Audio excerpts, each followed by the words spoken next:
All right. Welcome everyone to this evening's Perth East Budget Advisory Committee for this Tuesday, December the 10th. I call the meeting to order. At this time, we will have a moment of reflection.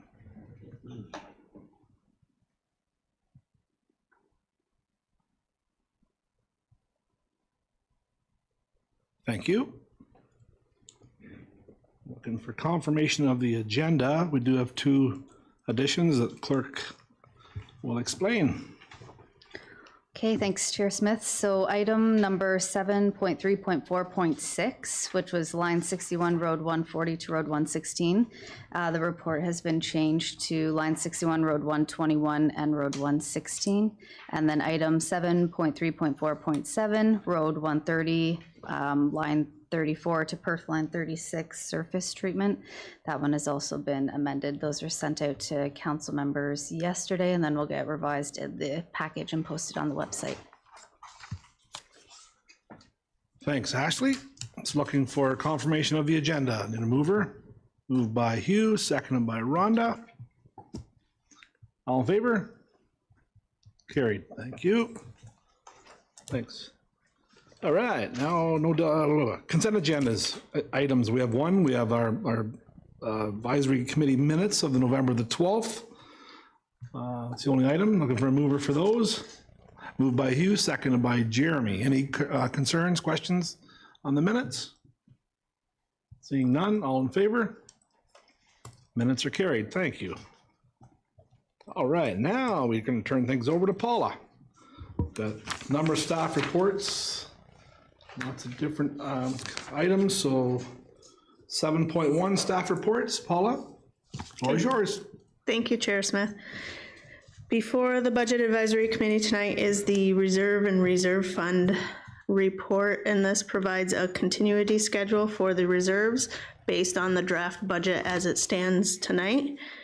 And the committee should note that the reserves are proposed to decrease by $1.3 million in 2025, and that is mainly related to water wastewater projects. And on the capital summary that was attached to the report, the carry forward for 2024 projects actually totals $4.4 million, so $4,360,602. There was two projects that I missed highlighting yellow, and those are the Milverton wastewater projects on the schedule. So that's my report, and if there's any questions, I'd be happy to answer them. Thanks, Paula. Any questions of this first report from Paula? Go ahead, Hugh. Overall, our reserves are in pretty good shape, though.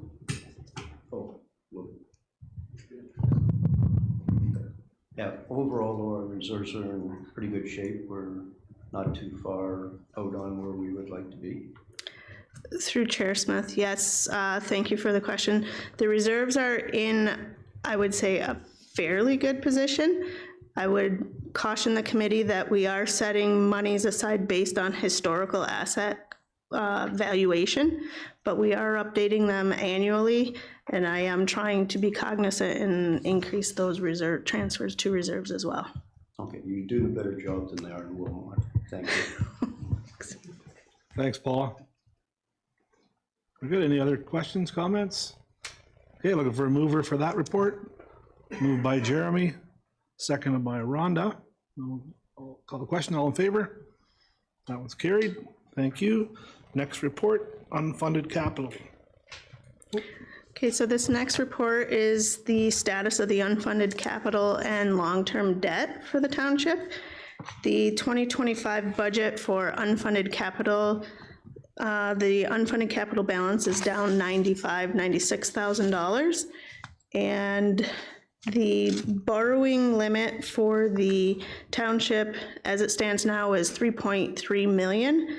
And this just equates to a maximum debt of between $13.7 million and $35.5 million at a 7% interest rate between a 5 and 20 year payment period. So we are well below that. As you can see, the long-term debt in the report is outstanding at $578,000. So we have a bit of room for debt. Debt isn't a great thing to have incurred, but it's always nice to have room to incur a little bit of debt if needed. So if there's any further questions on the report, I'd be happy to answer. Questions? Andrew? Thank you, Chair Smith. Are these interest rates, are they locked in at the time the commitment's made, or are they floating, or how does municipalities run that? Yes, with Infrastructure Ontario loans, if you obtain them through there, most of them are fixed. I haven't seen a variable, but to be honest with you, I haven't looked at Infrastructure Ontario recently. So they are usually fixed. There are options to go outside of Infrastructure Ontario to possibly explore variable, but I think most of them that I've seen are fixed. Yep, thanks. Any other questions? Hugh? Just on the fire department part of that, what exactly does that cover? Because I would assume that that would be just their assets, and that'd be part of our asset management plan, and when things came up, they would be just taken care of? Yes, that's a great question. I looked it up, and a number of years ago, there was a large purchase of assets. I want to say vehicles. Maybe the chief can help me on that. He's nodding yes. And it was unfunded at the time, so it's being paid back over time by the surpluses from the area. Okay. Good. Other questions? So that the committee received this report, unfunded capital, long-term debt, dated today, prepared by the Manager of Financial Services at Treasurer for information. Moved by Andrew, seconded by Rhonda. Anything else? All in favor? That one's carried. Thank you. Number 7.1.3, sidewalk maintenance forecast, and this one's to Jake.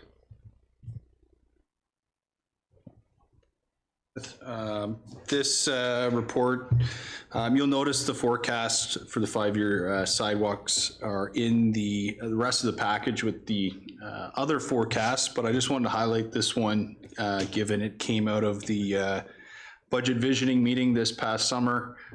Something I'd like to carry forward into future years, just to highlight plans from Public Works perspective for sidewalk maintenance.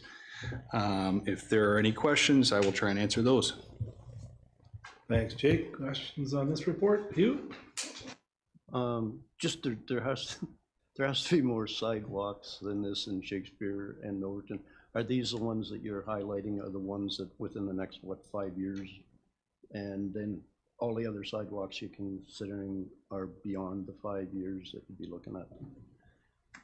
Yeah, that's right.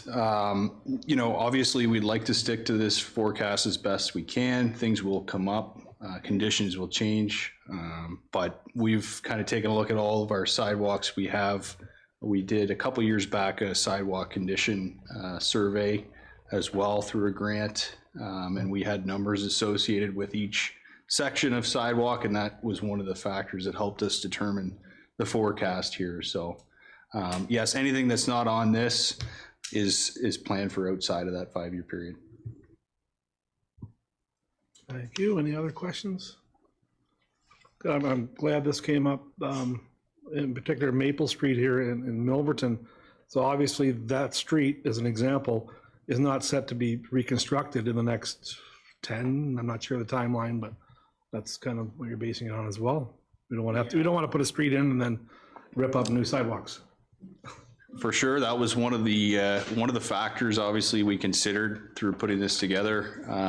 You know, if it hits a point where you know, the sidewalks deteriorated to a level that's causing safety concerns, we're going to have to sometimes move ahead of the reconstruction process with that. That would be one example for sure.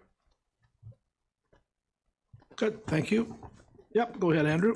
Oh, thanks, Chair. So something just popped up. So with accessibility, I know you can see some of the old sidewalks that the new snowplow runs through. They're not quite wide enough. Is there any requirement by municipalities to upgrade the sidewalks, or just as they're rebuilt, you upgrade them? Yeah, that's my understanding. There's no mandate, so to speak, to say you have to go out and replace all of them with a 5-foot sidewalk. If we could, that would be fantastic, but yeah, we just don't have the funds for that.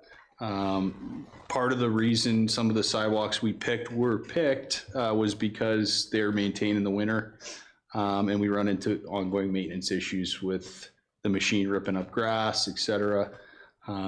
So yeah, hopefully that answers your question. Good stuff, thank you. No other questions? That the committee receives the sidewalk maintenance forecast dated today, prepared by Manager of Public Works for information. Moved by Jeremy, seconded by Bob. All those in favor? It's carried. Thanks, Jake.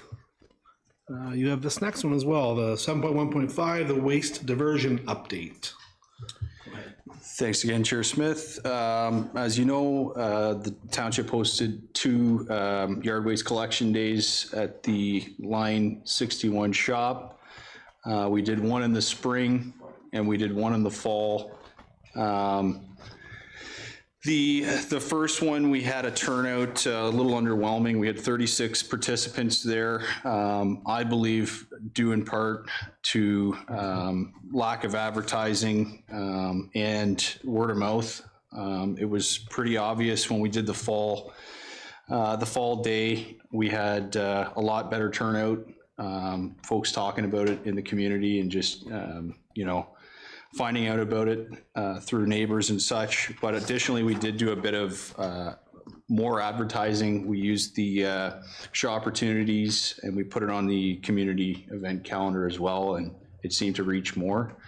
I think those numbers will probably increase through the years as more people find out about it. But I would propose that we continue this 2-day collection event in Milverton here, and we incorporate this into our level of service policy through the update that's to take place in the spring. If there are any questions, I will try and answer. Thanks, Jake. And just to clarify, we're on 7.1.4. This is the waste management collection day. No, you were good. You were good. okay. Yeah, it was me. Any questions on this one? Hugh, go ahead. By doing that, are we diverting stuff out of our landfill? And then do you just take it to the landfill, or what do you do? That's right. It's more or less just a transfer for folks that live in the area here, specific to yard waste. All of that ends up down at our landfill, so we're not diverting anything, but it is all compostable material. Go ahead, Andrew. Thank you, Chair Smith. So if you look at how far away, like I live in Shakespeare, obviously, and the dumps south of me. So you got Milverton, which is a long trek. So Searingville is also a long trek. It's about the same distance. Is there been any asks or anything that anybody knows? Like Amanda's not here about somehow them participating in a program similar to this that may benefit them, or is there, I don't know if there's even been any comments about it. Not to my knowledge, Councillor McAlpine. I'm not sure if other councillors have heard from residents around that, but at this point, we've just received direction to host one here and pilot it and see how we make out, and I think it's been relatively successful. Okay, perfect, thanks. Thanks, Jake. It may take another year before people realize maybe in Stephenville they may come up and say, we need it there too. Any other comment? Go ahead, Rhonda. Just further to that, I haven't heard anybody ever ask in Stephenville that they're looking for it, but, you know, good point. If we're going to pass this, I'd like to pass it that we're going to keep doing it, not just receive it for information. Isn't that kind of the ask, that it's going to be continued? Yeah, I'll move that.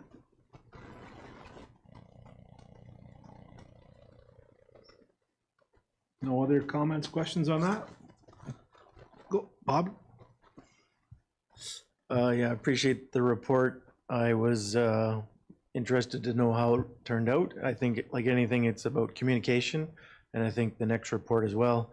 if it can be added to like the tax billing or some, there's a lot of information that people have seen on the tax bill multiple times, maybe you can refine it a little bit.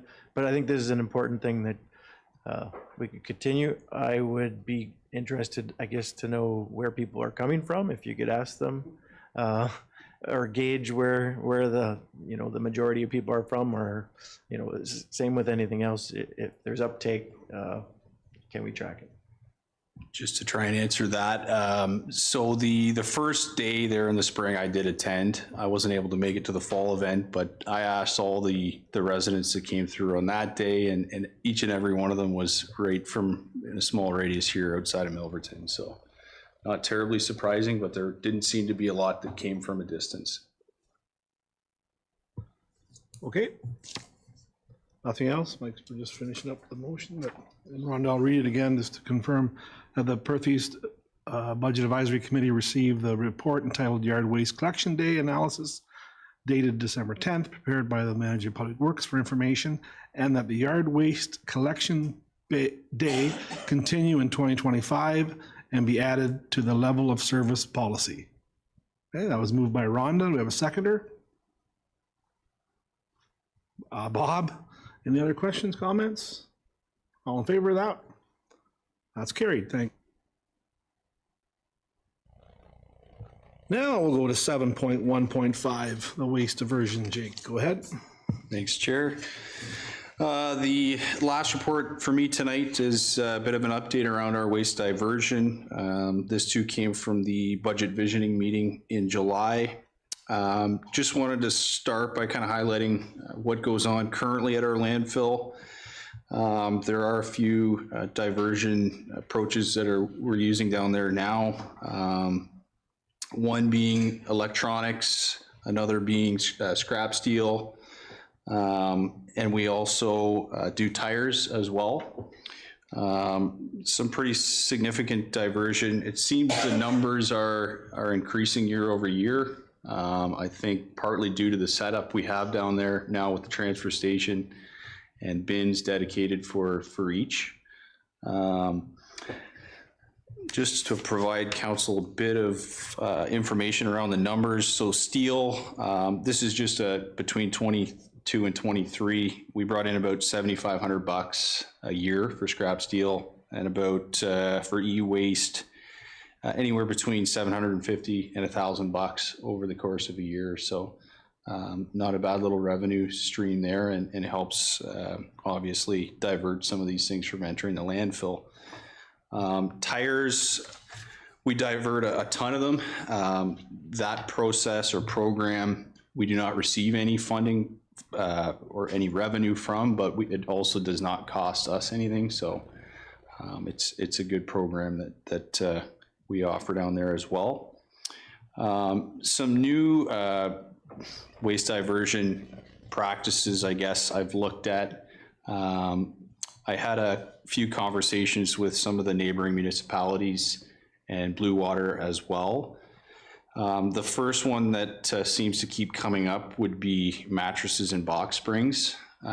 There's some of our neighbors, North Perth being one of them, do that now.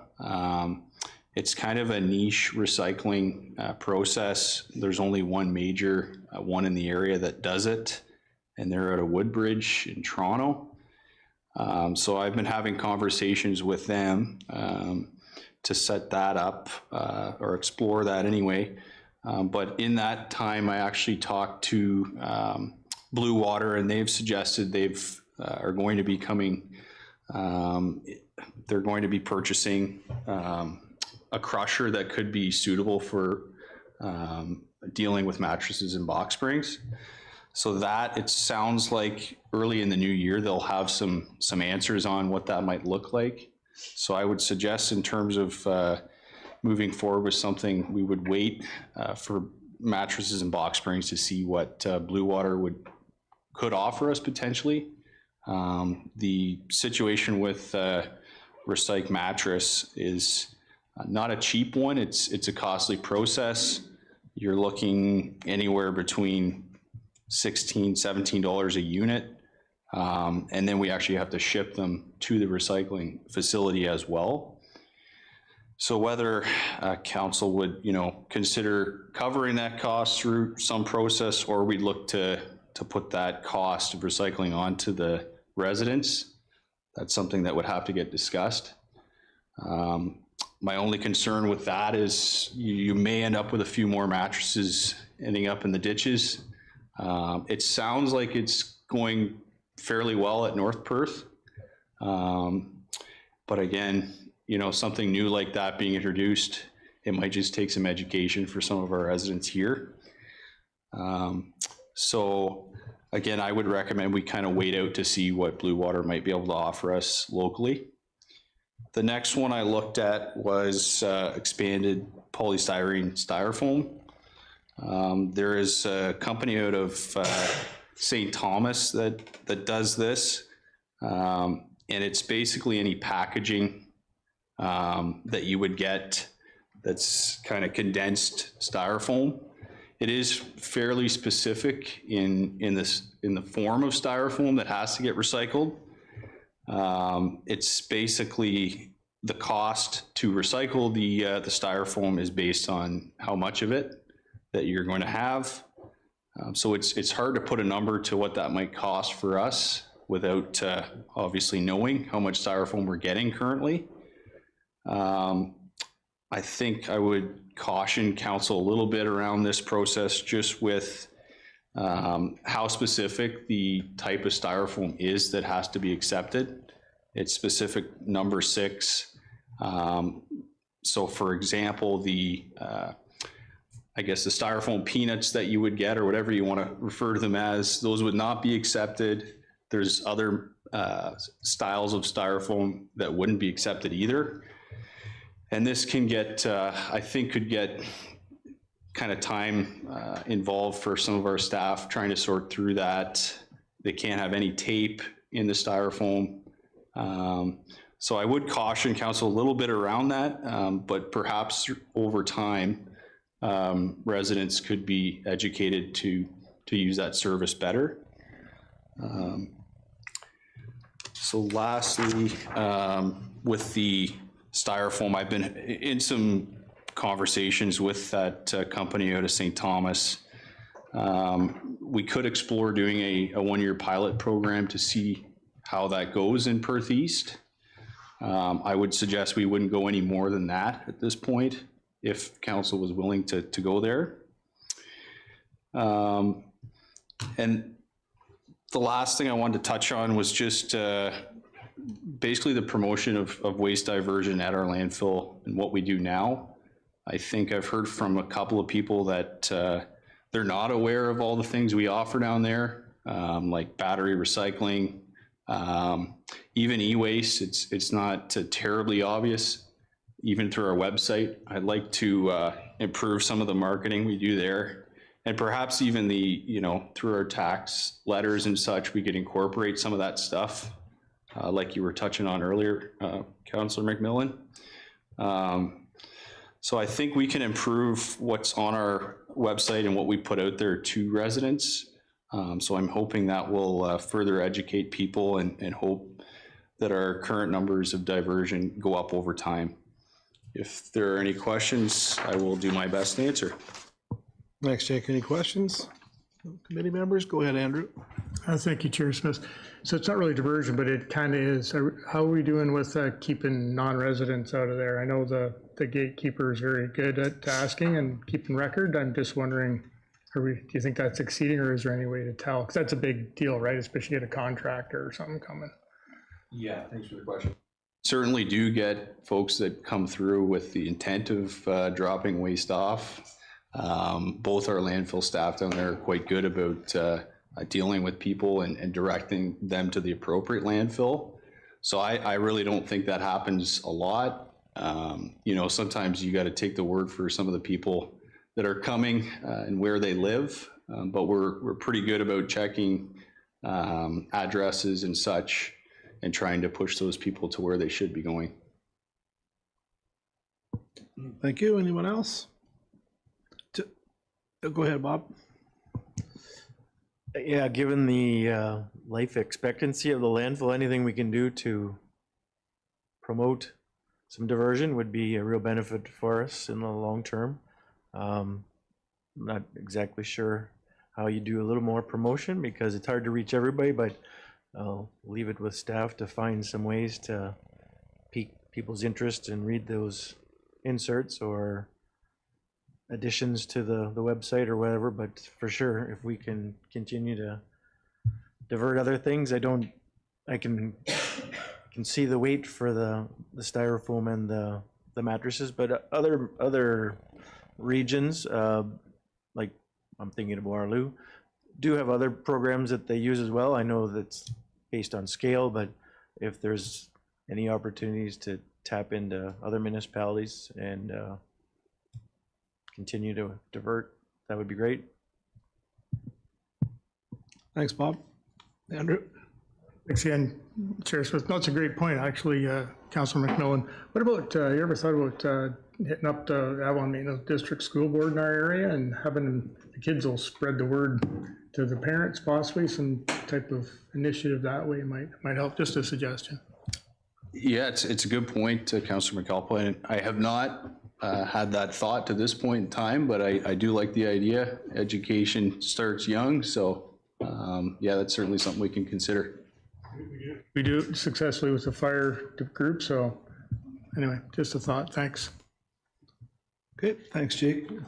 Seeing nothing further, that the Perth East Budget Advisory Committee received the report entitled Waste Diversion Update, dated December 10th, 24, prepared by the Manager of Public Works for information. Moved by Jeremy, seconded by Rhonda. Call question, all in favor? That one's carried. Thanks, Jake, for those reports. Now, next we move to 7.1.6, council remuneration and expenses. And this one is for Ashley. Okay, thanks, Chair Smith.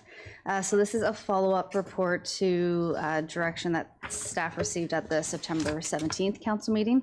So there's been a few changes and clarifications outlined in the report. So things like honorariums and per diems, trying to define where those would be allocated, change in the meal allocation limit, and an increase to the conference allocation for non-county council members. Those are just a few of the highlights. So what we're looking for is the committee to let us know and then council to let staff know what they would like to see in the policy. So as all members are aware, you guys would determine where the expenses and mileage is spent, what the taxpayers would be spending their money on. So part of the policy as well is set the tone for staff members when they attend training and conferences and their meal allocations. The Municipal Act, so Section 284, does outline that the council remuneration expenses are reported on annually. So Paul brings that report forward. It's posted on our website so taxpayers can see that each year.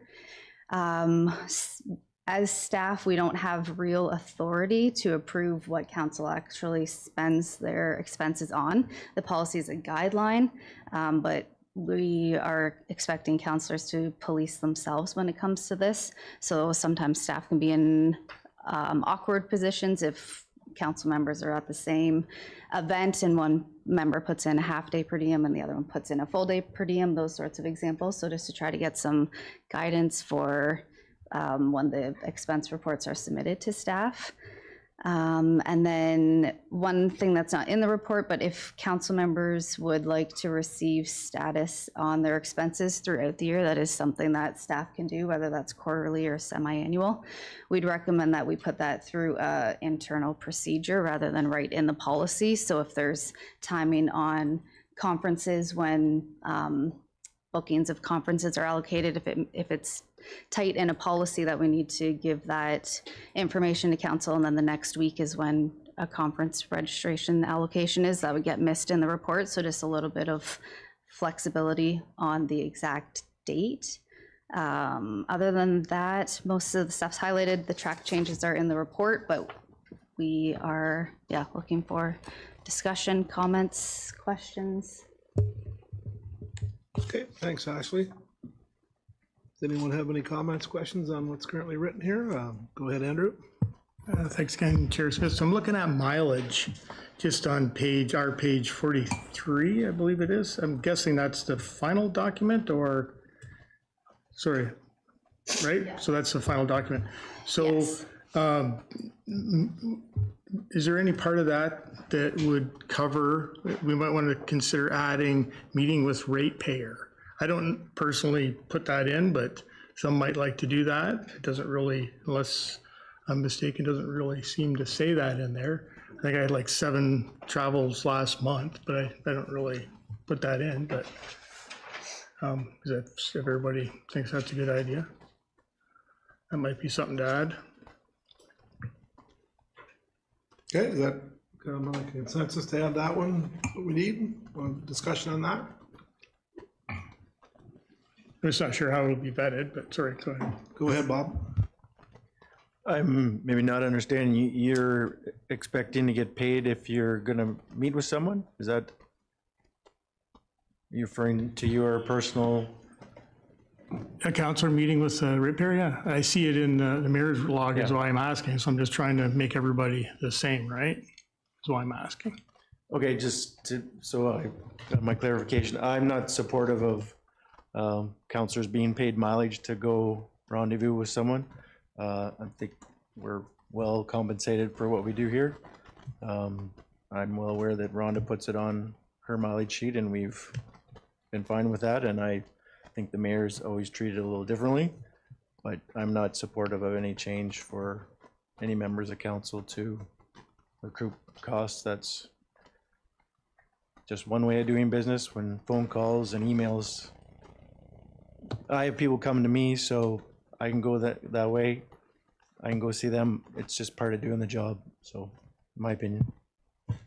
Thanks, Bob. Go ahead, Andrew. Well, that's fine, but let's make sure we put it in that second paragraph that it says in the case of mayor position, whoever holds that position, that we understand that, right? So it's clear to the public that that's happening, especially when they're maybe looking at a public report end of every month, right? So I'm a little bit different of a opinion than Councillor McMillan that it's council as a whole is not really individuals, it's one group, right? So it's fine, I'm not disputing that that's on there. I'm just saying council as a whole is the council as a whole. We're all individual but equal, but only as a group can we make a decision. That's really the key. So the Northeast councillor isn't different than the Mornington councillor, isn't different than the deputy mayor, right? So the other stuff I like in it that it's outlined. I'm just trying to clarify. I really don't, it really doesn't matter much, but if it's going to be meeting with a ratepayer, you know, it does add up, travel with gas these days, right? So. Go ahead, Rhonda. So I sent a question in to Ashley and they replied. So when I'm on council business, and usually when I meet with a ratepayer, it's because they've asked to see me. I also include Mike with me. Doesn't matter if I go to their house or they come to the office. I always have the CAO with me to meet with a ratepayer. So it's a little different, as Bob said, what the mayor does than what council members. I'm with Bob. I'm not comfortable with everybody putting in mileage to go see a ratepayer. Okay, is that something you kind of change here in the mileage to reword it? Yes, Ashley, so go ahead. sorry, I should have said this. I meant to say this at the start. The intention tonight is to get council or the committee's feedback, and then it is council that has to actually approve the policy. So it will be brought forward to a council meeting for approval. So we'll get feedback tonight and then bring back the revised draft to a council meeting. There was some budgetary changes in here, so if council was in support of upping the conference allocation for non-county council members and the half-day, the meals is now proposed to be $75 per day, not divided out individually, $20 per meal. So there's a couple things, that's why it's at the budget meeting. Okay, that makes sense. It's going to come back to council with some revisions and updates. Go ahead, Andrew. So I didn't write it down, but it's stuck in my brain. So assigned monthly or just conference expense report? logistically, that's a little rough. Like, is it gonna be an e-signature or, sorry, like it says that we need to have the counselor sign off on their, which is fine, on their conference expenses. Is that monthly expenses too? Yeah, typically those are included with the monthly expense sheets. That part hasn't changed. So the allocation per year right now is $3,000 max for conference and training for county council members that are on Perth East Council, and then $3,500 for non-county council members. So the suggestion is to change the $3,500 to $4,000 and then leave the $3,000 for county council. Yeah, and I understand that. I'm just, people normally put mileage in to drive here tonight. I'm pretty sure everybody does that, right? When they got to drive far. So is that something that is required to be a signature, or is that just, is there a differentiation between the mileage and expenses in your monthly report versus, because most people put their month, maybe a separate form would be the best way to go for a conference instead of just putting it on your monthly report. You know what I mean? Yeah, usually on the council, the monthly expense sheets, when we get them, there's the 3 columns, so the mileage can get added in its own column with the conference line. So I would think it would be fine to still have it submitted the same way that it's being submitted, unless Paul or Mike see a different reason. I wouldn't suggest that we would change that, unless I'm misunderstanding what you're asking, sorry. The council member, I gotta find it here, sorry. The council member will sign basically their report, correct? That's being suggested? Which, Yeah, signed in, the 3D. Expense claim forms must be completed, signed, and submitted by members. Yeah, that's the same way that it's done now. When you autofill the form and then submit it in, that's what we would consider as signing off on. That's you submitting your Okay. sheet, All right, yes. so it's not like I gotta sign something and have. No, the not fire an department pick it up and e-signature. break it up. No, Okay. no. Clarify that word. yep. All right, good stuff. Anything else? So we'll look for that in the future. Yeah, go ahead, Mike. Just to clarify the previous item that was discussed, I want to try to understand, what I heard was that within the mileage section, there would be an additional statement basically that says mayor is eligible for mileage to attend meetings with ratepayers when accompanied with the CAO. Is that what is the practice and that the continued practice that everyone's comfortable with? I think that's what I heard based on the conversation. I just want to make sure. Because I don't disagree with the council conversation. I think a lot of times, and you guys I think do a very good job, but when there is confusion amongst staff, it's a lot of times very challenging for the clerk or anybody else on staff to challenge the mayor or a member of council saying, I'm not sure I agree with what you've submitted as a per diem or as a mileage. So the more that we can capture as it relates to reality within the policy, the better it is from a staff perspective. So that's what I heard, and if that's, I saw at least a few people agree with that. If we have consensus around that, I would look to make that change as it relates to the mileage section. Yeah, that sounds like consensus. And again, it'll come back, but I think we're good with that. It could say something like the mayor, or if it doesn't, it might look at Rhonda's not. He was attending, or Rhonda's asking me to attend something on her behalf, which can still have in there. Okay, so we'll probably just receive this one for information. Go ahead, Andrew. I apologize. So the phone, mayor's phone, don't we already have a corporate phone for the head of council or no? So is that an addition or is that something different? Oh, okay, perfect. Thank you. And sorry, just before we leave that, it was raised by other members of council about whether that should be considered for all members of council. And we've, as a staff, have acknowledged what the current practice is. We're not suggesting any change, but it was raised by other members of council about whether or not they should have a township issued phone.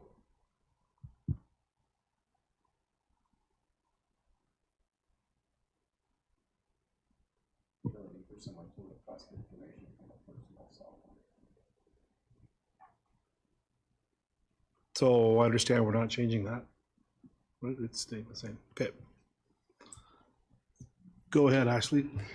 Okay, and then just one more clarification for us. If you look at section 2A, just the half-day and full-day per diem. So we've suggested half-day per diem is 4 hours or less.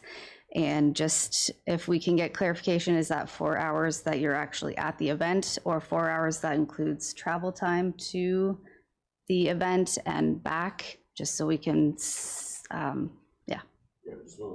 so we're, all on the same page with that one.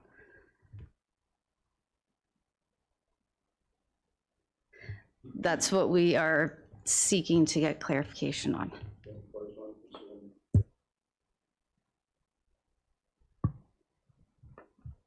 So I don't think that's been the approach with other counselors. As an example, if a training session started at 8:30 and went to 12:30, many of the counselors I've seen would submit a half-day per diem. Others, I think, are including that travel and would submit that as a full day per diem. So we're just trying to clarify what that is. I'll use municipal day as the example, and I'm not going to point any fingers at anybody, but we've already seen 2 different submissions as it relates to municipal day, which started at 8:30 and ended at 12:15, or 8:15 to 12:15, which would be 4 hours, but the travel would put it beyond that 4 hours. So yeah, we just want to make sure that everybody's on the same page, just so when they come in, it's less confusing, which is probably a dream that will never be fully realized, but let's dream anyways. Yeah. So if, I mean, on our, I don't know if it's in the policy, but on our expense report, it does list, number 1, if travel time is greater than 4 hours, full day per diem. If travel time is 4 hours or less, half day per diem. Is that not captured in here somewhere? So right now we have it as 4 hours or less, yes, but the, what we're trying to determine is making sure all council members are on the same page with that, because some do put in for half day and some put in for full day. Travel time included, not travel time included. So just while we're having the conversation to make sure everyone's on the same page, yeah.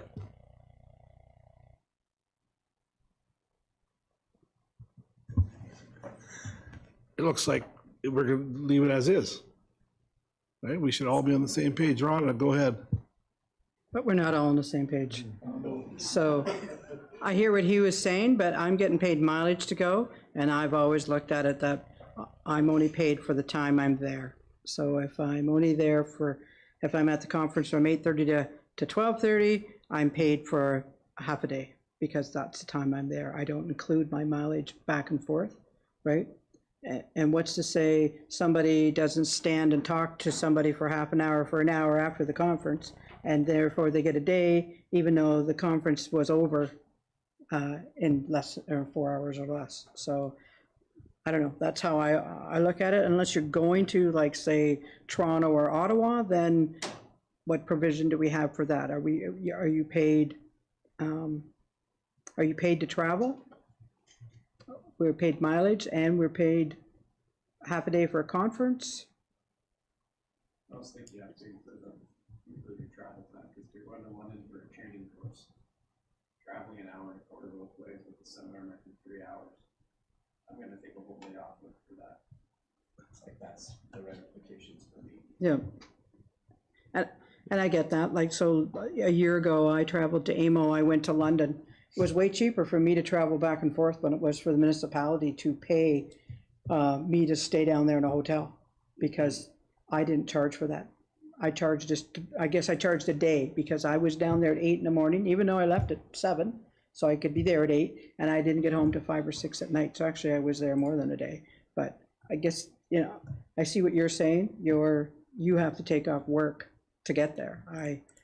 I guess I take off work too, but I don't get paid every day like you do. So farming is, I get paid, yeah, sometimes. Okay, so can we kind of clean this up? Is there more? Go ahead, Andrew. One more suggestion, if I may. So as far as distance and that, just Google Maps is a great tool. So that'll tell exactly how many hours. So there shouldn't really be any, you know, assuming you're coming from, you know, your home or whatever, you know, that should be pretty cut and dry. And as far as the travel, I always, in the private sector, you know, you get paid for your time when you leave the building if you're a contractor, and you get paid mileage if you're using your own vehicle, whether you're driving to, you know, Kawasaki in Detroit or wherever. The mileage portion is for the car, right?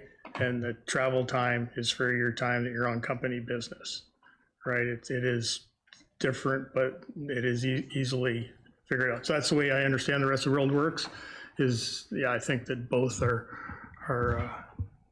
applicable. Okay. We have more. Go ahead, Bob. There's always more, Jerry.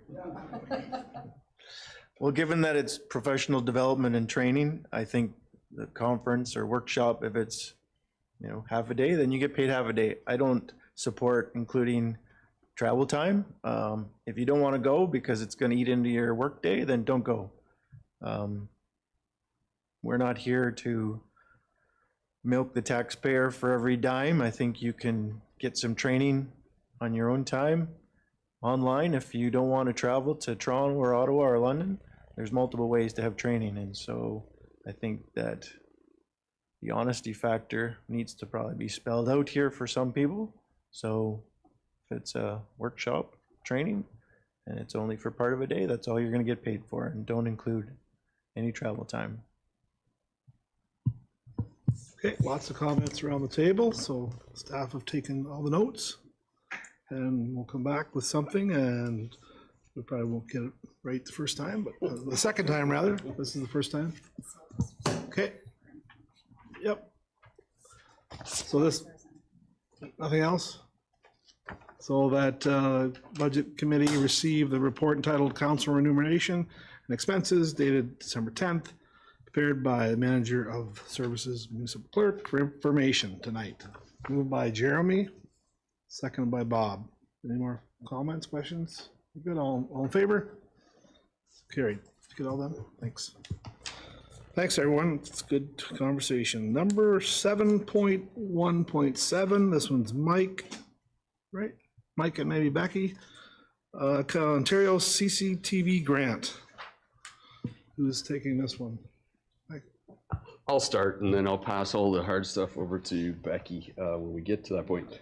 So this is, yeah, it came to us kind of out of the blue. We were approached by Sergeant Cookson about eligibility and willingness to partner with the OPP around additional cameras. We quickly set up a brief meeting with Sergeant Cookson and myself and Becky, and pinpointed some potential locations where it may make sense to have additional cameras in place, and quickly put together a report for the advisory committee to give consideration to. There is a tight timeline as it relates to the application. I think it's the 18th or 19th of this month, so that's part of the impetus to move it forward quickly, but understanding that, yeah, there hasn't been a lot of time for members of the committee to consider, but it is in front of you, and if there are any questions, myself or Becky can try to answer. Thanks, Mike. Any questions on this one? Go ahead, Hugh. Not a question, but Councilor McMillan wants to save money, and I'm not paying almost $17,000 for a camera. And this is for gangs in Toronto. This is not here. I haven't heard of a gang in Milverton or a gang in Shakespeare. So for me, it's a no. Okay, thank you. Andrew? Yeah, thank you, Chair. So I'm a little concerned it's one of these things where you get us started and then we're on the hook. And the question I have, I guess, is where would they wouldn't be in the building, they'd be parking lot facing? There would be nothing monitoring activities inside buildings, correct? Currently at PERC, we have cameras at each of the entrances. So if there's activity that happens, we can catch them in or out. These proposals, or this proposal would include that these would be outside so that we can catch the vandalism and that sort of thing on the outside. Jumping the fence at the ball diamond, or sorry, at the swimming pool. And the activity that can go around at the other places as well. another question. So the type of CCTV, and this is a question that we'll get asked, so I'll ask it now, is there like facial recognition and gate monitoring and all these other technologies that are, was that ever discussed? We don't have a report on it, so I don't, like, this is a report, but it's not a report, like a full, I don't understand it. I read the Ontario Guns and Gangs saying, again, like I think I'm with Deputy Mayor Hugh, that it doesn't, hopefully we don't have any of those problems here, not looking at getting any of that. So the type of camera in the system and the software being used, is there any indication of what that is, or? It would basically be, to my knowledge, or to my understanding, it would basically be the same type of cameras that we have now. Yeah, it doesn't flag somebody that's in the system or anything like that. And we already have a policy as far as reviewing that that surveillance. Yeah, if there's something that's happened at the pool or whatever, we can go back in and take a look at what happened the night before at the pool and that sort of thing. Perfect. No, it sounds good. I'm just a little worried about the, maybe an open-ended funding thing here. So this is just to get it started, and then how will it be funded after that? The hydro, There's no, there's no cost. oh, okay. It's the purchase of cameras and add on to our existing system that we have. So it goes through Wi-Fi or whatever into, and then the OPP will be monitoring at their? No, Oh, okay. no. Oh, okay. It's just we're the only ones that would be viewing it and then, or could view it after there's an incident to look back, and then the OPP would have access to it should they need it. Perfect. Okay, thank you. Thank you. And right now, Perth, West Perth and North Perth have it? Yes, they went through the same project. Okay, go ahead, Rhonda. I was just going to say, I think this is a great thing. They want to partner with us. We get part of it paid for. We are very lucky in Perth East. We don't have a lot of vandalism, but we have in the past. I remember one time they wrote on one of the walls at the arena. And so if we can get money for it, why not? Because you know what? Every day on Facebook, there's somebody who has a vehicle stolen or something, and they have the surveillance of the person doing it. So I think this is a great thing. I hope we don't really need to use it, but if it's there, it's actually going to deter people. Okay, thanks, Rhonda. I do have a motion here. We'll see where it gets. That the Perth East Advisory Committee received the report, Ontario CCTV grant, prepared by the CAO, and further that the Budget Advisory Committee recommend proceeding with the grant application for $50,000 in partnership with the Perth County OPP. And further that if successful, the Perth East 50% portion, $25,000, to be funded from the Working Fund Reserve. Mover. Moved by Rhonda. The seconder on that. Second by Bob. Any further comments, questions? Call the questions. All in favor? Any opposed? That's carried.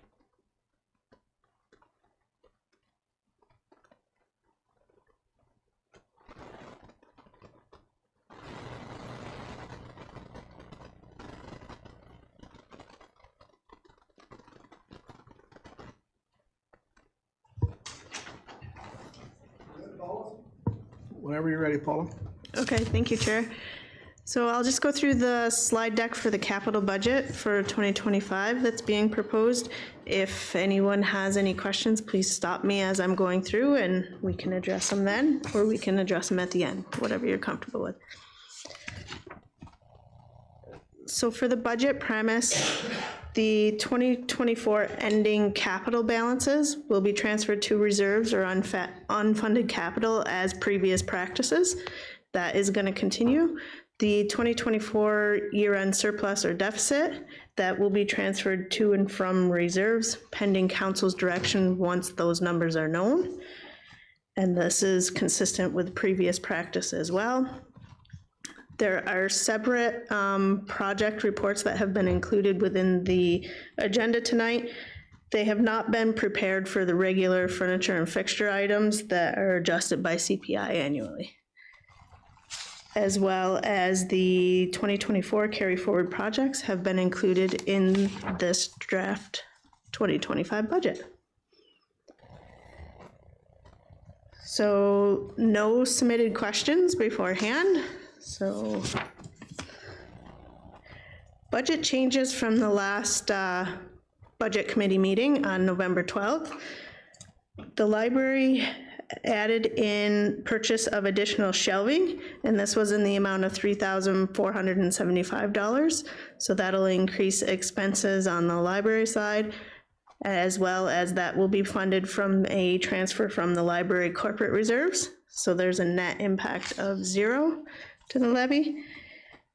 The very good news for the 2025 draft budget is the additional Ontario financial relief for the policing costs, and that was for small and rural municipalities. We will receive $254,546. So this reduced the municipal levy requirements, and that brought the after assessment growth levy increase down to a 4.175%.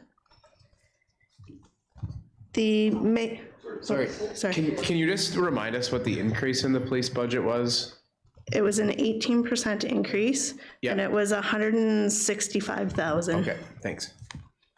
Or 265,000, sorry. I remember the percentage, I couldn't remember the dollar. Yeah. The Maitland Valley Conservation Authority, we have draft 2025 budget figure, and the 2025 budget package won't be received until January. So that will be included to council or the Budget Advisory Committee once we receive it. The draft numbers were an increase of $2,539. So that increased the required municipal levy, bringing the after growth tax levy increase to a 4.199%.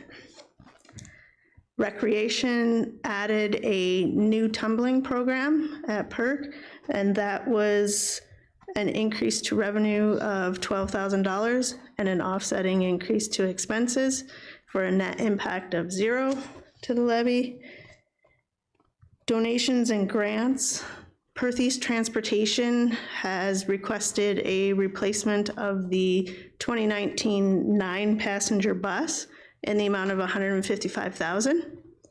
That is an increase to expenses, as well as an increase to a transfer from the Perth East Transportation Reserve. So a net impact to the levy of 0.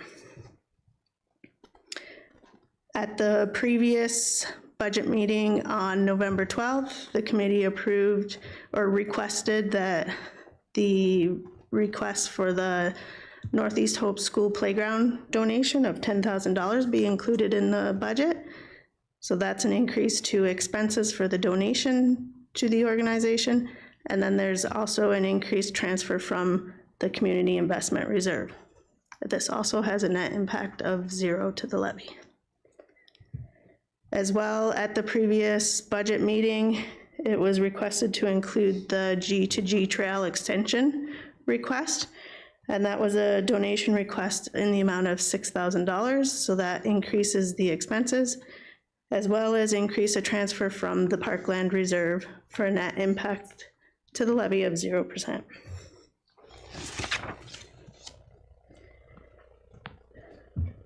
Human resources, I missed adding in advertising costs in this area.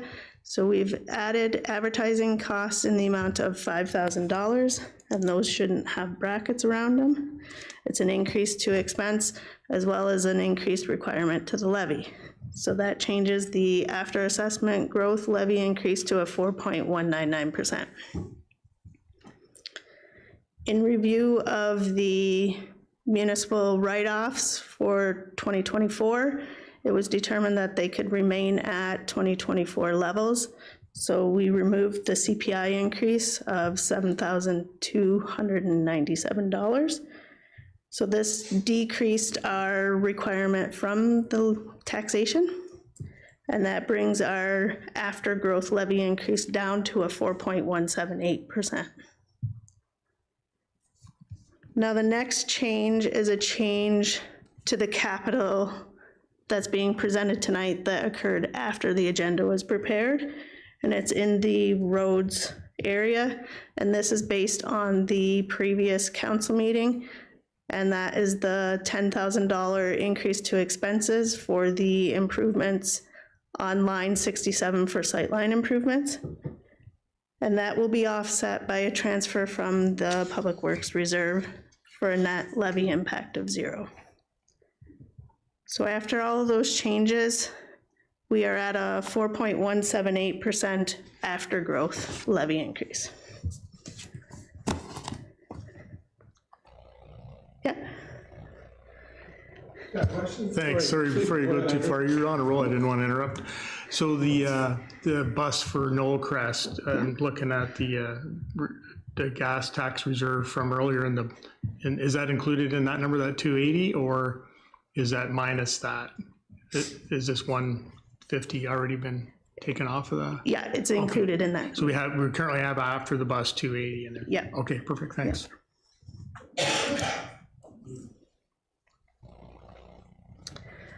So the capital plan summary as proposed tonight in the 2025 budget draft, the revenue for the capital plan is proposed to increase by $1,500. The expenses are proposed to decrease by $2.6 million. Our revenue fund transfers are increasing by 55,500.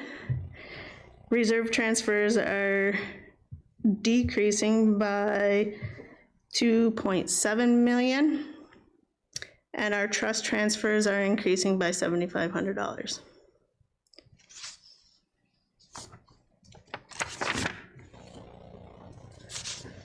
So general government capital projects. The first one is the corporate, under corporate, and it's for the Shakespeare Optimus Hall for $41,400. The manager of Parks, Recreation, and Community Service is the project manager, and the project is funded from transfers from the operating budget in the amount of the $41,400. And this project is to replace existing acoustic panels and painting at the hall, as well as continuing replacing of banquet tables.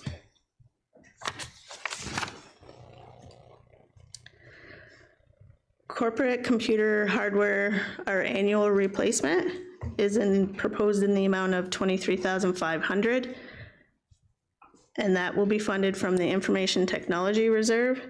This replaces approximately 10 staff computers, laptops annually, replaces about 1/3 of the cell phones, and that's about 8 cell phones. It's proposed to replace 3 of our wireless access points, as well as miscellaneous items as required. Those miscellaneous items are monitors, keyboards, mice, those miscellaneous items like that. So the next project is a development charges bylaw update. That's in the amount of $40,000. And that is proposed to be funded from the corporate reserve in the amount of $10,000. And then study development charges reserve in the amount of $30,000. And this is to review and update the bylaw 59-2021. The DC study is supposed to be updated every 5 years when this one was implemented. Now they have extended it to 10. You can go up to 10 years. So hopefully when we renew this, we'll be good for 10 years.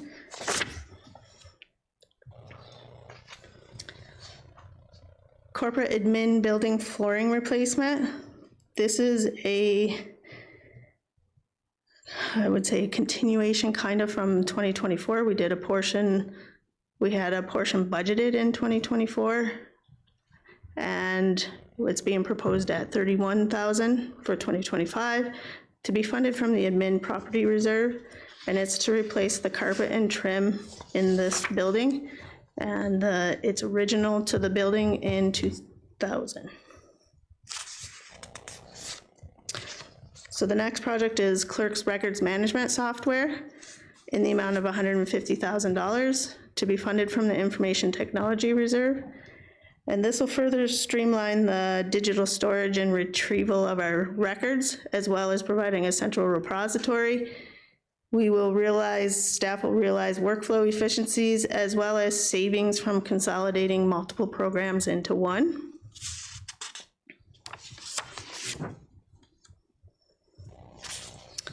Admin property bell structure. This is a carry forward from 2024 in the amount of $1,500. And that's just to spruce up the bell structure out front here with minor repairs and painting.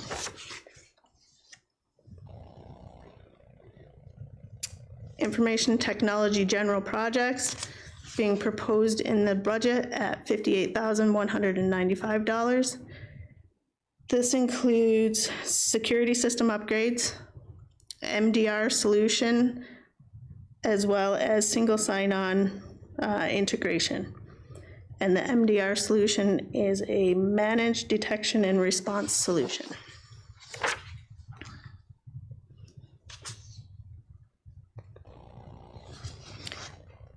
So the finance project for asset management plan update is included at $35,000 to be funded from the corporate reserve.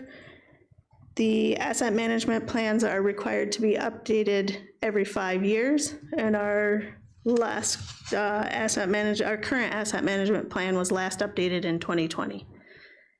And as well, at the same time when we're updating this, we will be updating it to meet the legislated requirements of OREG 588 and 193.21.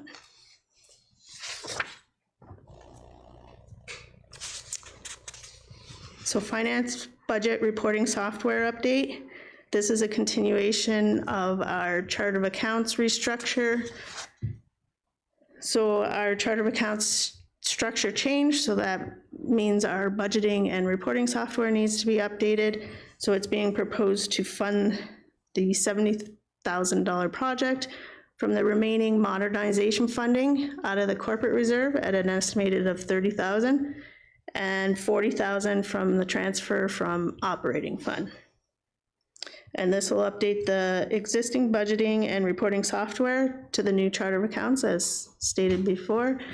There'll be savings realized in not having to train users as the system is currently being utilized by staff, as well as it'll clean up the back end and the setup of the software, and we'll be able to realize the efficiencies in the reporting.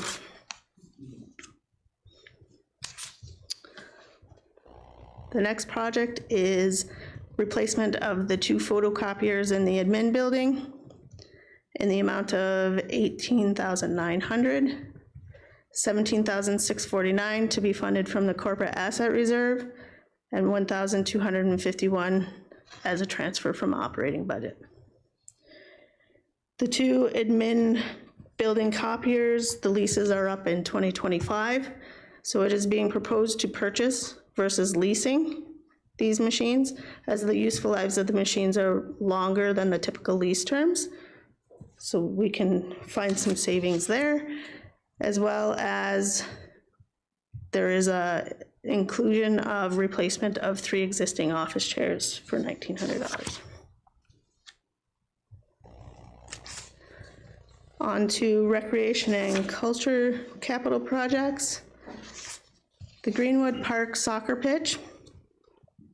This will be completion of the construction which began in 2023, including the topsoil soil replacement seeding in the amount of $25,000 to be funded from the Recreation Development Charges Reserve.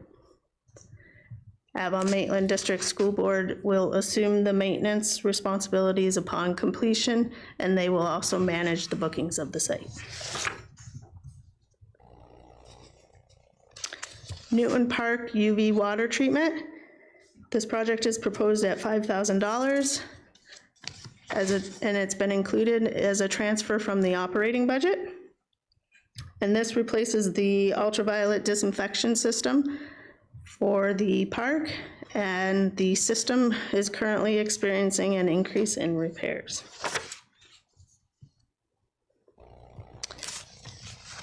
Banquet hall washroom partition replacement has been included in the draft budget at $17,000. Proposed to be funded from the banquet hall reserves in the amount of $4,000 and a transfer from the operating budget in the amount of $13,000. These banquet hall washroom partitions are the existing ones from the building, which were installed 30 years ago, and they are becoming permanently soiled and corroded, so it'll be good to get those spruced up.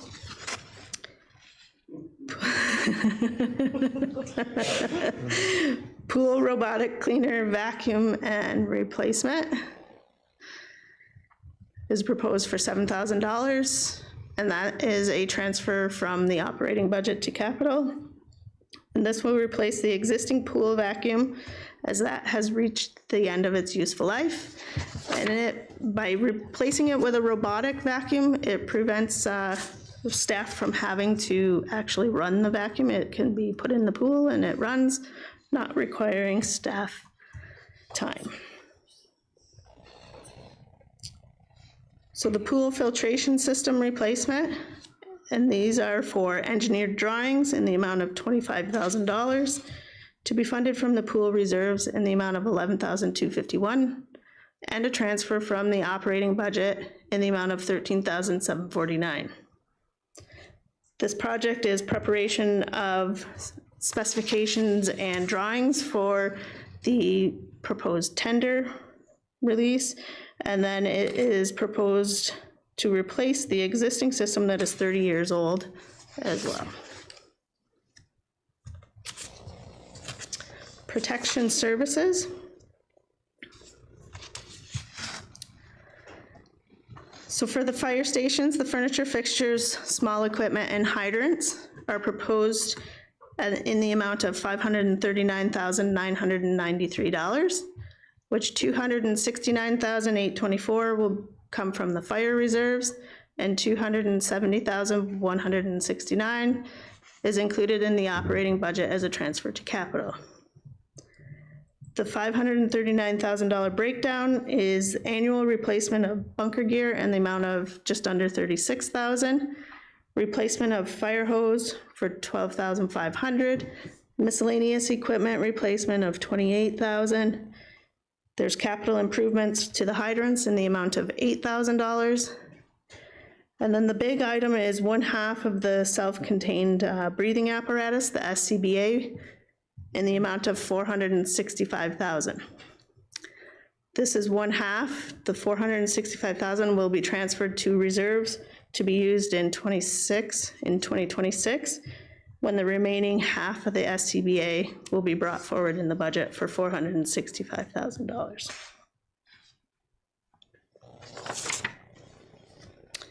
The Shakespeare Station building improvements is included for $36,989 to be funded from the building betterment reserve in the amount of $36,000, just under $36,000, and the fire reserves of $50,000. That doesn't make sense. The fire reserves shouldn't be in there. Sorry. So the project is $36,989 to be funded from the building betterment reserve. And this is for snow and ice guards and replacement of 4 exterior doors, as well as completion of the radio components on the antenna tower. And that is a continuation project from 2023 and 2024. Yep.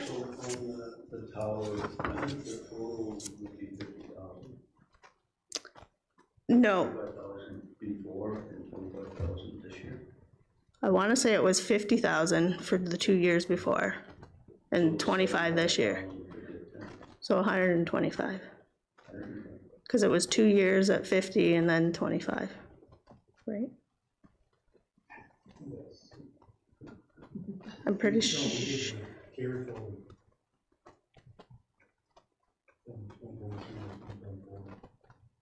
Okay, yeah. 75, sorry. Sorry, the original plan was, it was $100,000 was the original quote to do the work, and we were gonna do 50,000 for 2 years. We did 50,000 and the work didn't get completed, so we carried it over. And then this year, we're looking at the final 50,000, but because of the addition of the fiber into Shakespeare, we were able to reduce that 50,000 down to 25. So the total cost would be $75,000. And it's our antenna, right? Yes, yeah, we get to use the existing antenna. That was the big change, was the fact that by having the fiber available at the fire station, we could use the existing antenna. Previous to the fiber coming, we were looking at replacing that antenna. Does anybody else use like EMS or anything like that? Like, is it part of anything, or is it just for our fire station? The antenna? Yeah. No, it's only for the fire station. Oh, Yeah, we don't rent out any space on it. oh, no, I mean, I just wondered if it was used in like any kind of emergency thing or anything like that. It was probably nothing like that. Just the fire station. Yes, that's correct. Keep going, Paula, doing a great job. So on to transportation services. The first capital project is the tri-axle truck replacement in the amount of $662,102 to be funded from Public Works Reserve in the amount of $267,183, and a transfer from the operating budget to capital in the amount of $394,919. And this is to replace a tri-axle truck M31, which is a 2016 Freightliner, in the amount of $450,000, as well as a carryover from the 2024 budget, which is the box and plow on the tri-axle from the 2024 budget in the amount of $212,102. Other equipment for Public Works is proposed at $65,000, and this is a transfer from operating to capital for that same amount. And this is to purchase a boom flail mower attachment for $50,000, an excavator bucket replacement of $5,000, and to purchase digital radar signs for $10,000. Did we have one of those mowers before, once upon a time, or was that the county that had that? Yeah, not to my knowledge. Did we have one? It's possible well before my time, but in my time we have not. But yeah, we're planning to use it for things such as trails, around guardrails, that sort of thing.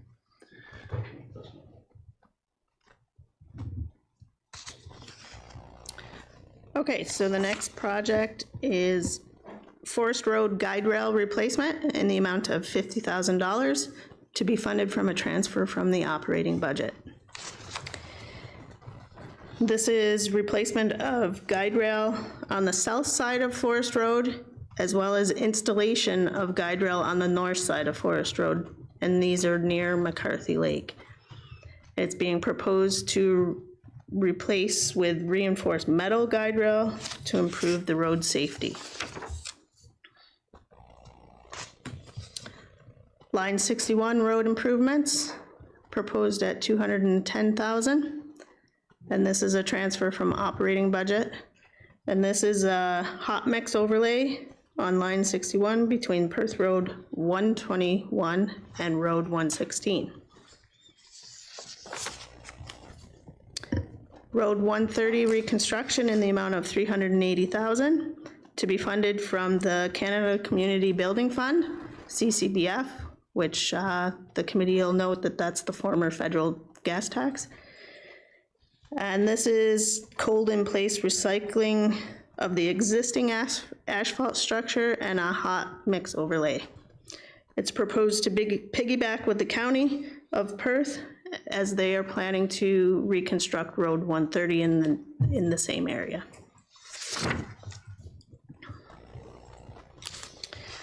Macbeth Street reconstruction in the amount of $250,000, and this is a transfer from the operating budget to capital. This will to be completed under a cost-sharing agreement with a developer, and it's reconstruction from William Street to the west limit, as well as it includes road, storm sewer, wastewater, water, sidewalks, and this is a carry forward from the 2024 budget. St. Mary's Street North, top coat asphalt in the amount of $25,000. This is also a transfer from the operating budget to capital.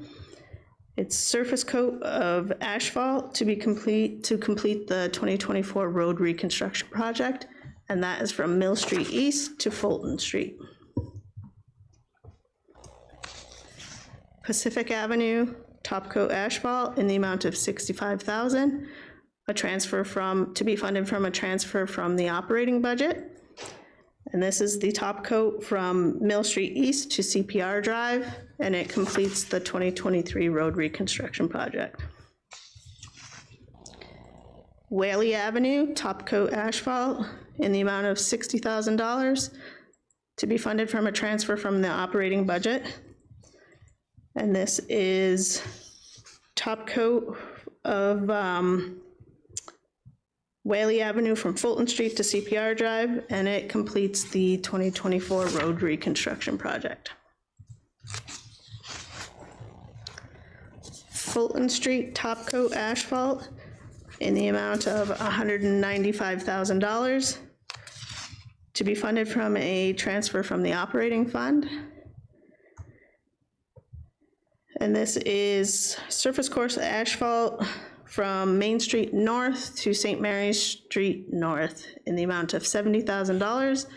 And then there is a carry forward portion from the 2024 road reconstruction project in the amount of $125,000. And this is to complete the remaining sidewalks, driveways, and landscaping. Davis Street top coat asphalt in the amount of $18,000. It's also a transfer from the operating budget to capital. And this is the surface course asphalt from Pacific Ave to Whaley Ave, and it completes the 2023 road reconstruction project. Crack sealing in the amount of $50,000. This is our annual crack sealing, and it's for various road sections to preserve the road condition. And this is also to be funded from a transfer from the operating fund to capital. Signs in the amount of $14,000 to be funded from Public Works reserves in the amount of $280, and a transfer from operating budget in the amount of $13,720. And this is our annual sign allocation. Culverts and general bridges in the amount of $56,609 to be funded $30,000 from the bridge reserve and $26,609 from a transfer from the operating budget. This is the annual capital allocation for culvert replacements in the amount of $26,609. And then installation of guardrail at approaches to bridge structures and the horizontal road hazards in the amount of $30,000. Gravel pit loader scale upgrade, $6,500 to be funded from the gravel pit scale reserve. This is a material management system. Loader scale software requires upgrading to a new version of the software, and that is required to remain compliant with regulations and is key to accurate inventories. Storm sewer projects in the amount of $385,000 to be funded from the Public Works Reserve, and this is for replacement on Macbeth Street from William Street to the west limit in the amount of $295,000. And a carry forward of replacement on Whaley Ave from CPR Drive to the municipal drain outlet in the amount of $90,000. Sidewalks in the amount of $40,000 to be funded $11,185 from Public Works reserves, $28,815 as a transfer from the operating budget. And this is our annual allocation for sidewalk repairs and replacement, and it'll be replacement of various sidewalk panels across the township. Bridges and culverts structure 51 replacement in the amount of $65,000 to be funded from the bridge reserve. And this is structure 51 on Road 130. It'll be removal of the existing box culvert, and it'll be replaced with a corrugated steel pipe. This will increase the crossing span, and it will be a project in conjunction with the road reconstruction on Road 130.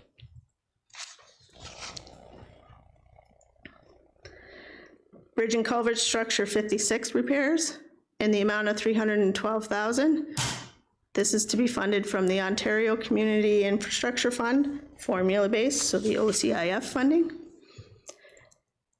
Repairs to isolated locations of the deck soffit, as well as removal from the ends of the culvert and extensions to support the road fill.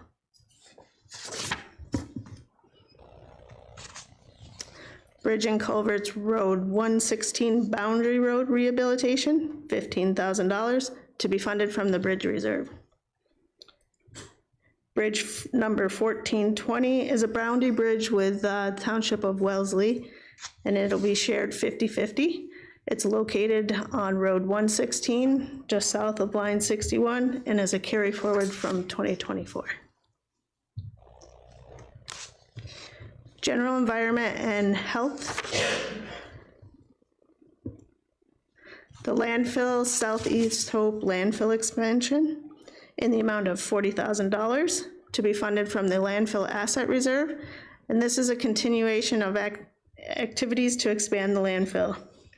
And these are in accordance with the Environmental Assessment Act. Greenwood Cemetery morgue roof replacement in the amount of $7,500. And this will be funded, proposed to be funded from the Seelhoff Greenwood Cemetery Trust. And it's replacement of the shingle roof with steel roofing. Cemetery tombstone and monument realignment in the amount of $15,000 to be funded from the corporate reserve. And this is our annual allocation for realignment of tombstones and monuments, and it will be utilized at Mornington Evangelical Cemetery. Environment, water, and wastewater capital projects. Shakespeare Water System, the arsenic treatment continuation project. This is in the amount of $2.6 million, with just under $1.1 million being funded from the ISIP Green Stream. And then $422,000 from water reserves, $70,000 from the Northeast Hope, Southeast Hope gravel pit reserves, $171,000 from fire reserves, and $873,000 from corporate reserves, which of that, $768,000 will be returned back to the corporate reserves from the growth connections as they connect. This is a continuation project from 2020 to meet Ontario drinking water standards.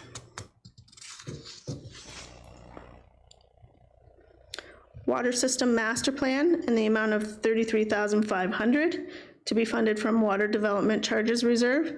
And this is a carry forward from 2024. And that's to update the 2018 Water Wastewater Master Plan. Milverton Water System, the water main replacement in the amount of $80,000 to be funded from water reserves. This is replacement of the water main on Macbeth Street from William Street to the west limits. It's part in conjunction with the road reconstruction projects, and it's a carry forward from 2024. Shakespeare Wastewater Treatment Facility in the amount of $22,500 to be funded from the wastewater reserves. It includes replacement of pump drives for the raw EQ tanks 1 and 2. It's replacement of EQ tank 3 pump as well as purchase dissolved oxygen probes. And that is for calibration of inline dissolved oxygen probes. Tongue twister. Shakespeare wastewater collection system inflow and infiltration study in the amount of $100,000 to be funded from the wastewater development charges reserve. And this is a study consisting of flow monitoring, CCTV inspections, smoke testing, and subsequent analysis and reporting on the findings. Milverton wastewater collection system parallel force main in the amount of $965,000, $800,000 to be funded from the wastewater development charges reserve, and $165,000 to be funded from wastewater reserves. This is installation of parallel force main, pump station chamber upgrades, and it is proposed to improve peak flow capacity, as well as it's a carry forward from 2024. Wastewater system master plan. This is the other side of the the water master plan. $33,500 to be funded from wastewater development charges reserve, and it's a carry forward from 2024. Milverton wastewater collection system replacement in the amount of $300,000, funded from wastewater reserves. It's the replacement from on Macbeth Street from William Street to West Limits. It's part of the road reconstruction and is a carry forward from 2024. Sorry. Go ahead, Jeremy. Yeah, a question on the Macbeth from William to West Limits. Is that something that we would ask the developer to contribute to? Because was that mentioned earlier on the water part, but not on the sanitary sewer, but that same principle would apply? Yeah, is that Jake? Yeah. The sanitary sewer is not gonna be utilized by the development. Everything's gonna go in the other direction. The sewer that's there now has a couple of flat areas that are causing issues and I guess annually dealt with. So it just makes sense to replace the infrastructure while the reconstruction is going on. Okay, thanks.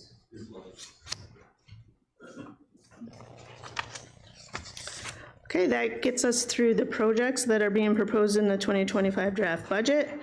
And just summarize the levy information, the 2025 draft budget with the changes since the November 12th budget committee meeting results in a 6% levy increase. What? Yep. Yep. I think Chair Jerry would like to go through. Can we get all those reports done before we do the capital forecast reports? Sure. And then we might want to break. Yep. Because everything was good with all of them. So the couple we're gonna do all of these at once or just? Yeah. Those two. Okay, we'll just do these. Goes back to 7.2.1, the capital budget summary, 7.2.2, the budget detail. These two items set out in the budget in the PowerPoint presentation for December 10th. The Township of Perthes Budget Advisory Committee be received for information. Need a mover. Andrew, seconded by Jeremy. Then you want to move this? Okay, all in favor? Sounds carried. And then we got 7.3.1 corporate Shakespeare Optimus Hall acoustic panels. 3.1.2 the computer hardware annual replacement. 7.3.1.3 corporate, the DC bylaw update. 7.3.1.4 the admin property flooring replacement. 7.3.1.5 the clerk's record management software. 7316 finance information technology general projects. 7317 finance the asset management plan update. 7318 finance budgeting reporting software update, and 7319 finance photocopier and office chairs replacement.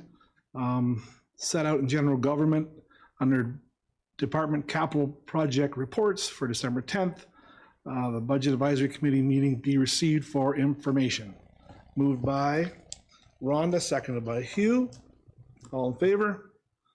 Thank you. The next one, 7.3.2.1, the Greenwood Park soccer pitch. 732.2, Newton Park UV water treatment. 7323, banquet hall washroom partition replacement. 7324, pool, the robotic cleaner vacuum replacement. 7325, pool filtration system replacement engineered drawings. Set out in the Recreation and Cultural Services under Departmental Capital Projects for December 10th, that the Advisory Committee meeting received these for information. Moved by Hugh, seconded by Bob. All in favor? That was carried. Thank you. Also on the next one, 7331 Fire Department Capital Hydrants. 7332 Fire Department Central Furniture and Fixtures. 7333 Milverton Station Furniture Fixtures and Small Equipment. 7334 Shakespeare Fire Station Building Improvements. 7335 Shakespeare Station Radio Antenna Tower Equipment Replacement. 7336 Shakespeare Station Furniture Fixtures and Small Equipment. And 7337 the Sebringville Station Furniture Fixtures and Small Equipment, as set out in the Protection Services under Department Capital Project Reports for December 10th. For the Budget Advisory Committee be received for information. Mover for that one. Moved by Andrew, seconded by Hugh. All in favor? Thank you. Carrying on. 7341, the triaxle truck replacement. 7342, other equipment, the boom flail mower attachment. 7343, other equipment, excavator bucket replacement. 7344, other equipment, digital radar signs. 7345, Forest Road guide rail replacement. 7346, line 61, road 121 to road 116, road improvements. 7347, Road 30, line 34 to Perth line 36, surface treatment. 7348 Macbeth Street, William Street to West Limit Road reconstruction. 7349 St. Mary's Street North, Mill Street East to Fulton Street Road reconstruction. 734.10 Pacific Ave, Mill Street East to CPR Drive, top coat asphalt. 73411 Whaley Ave, top coat asphalt.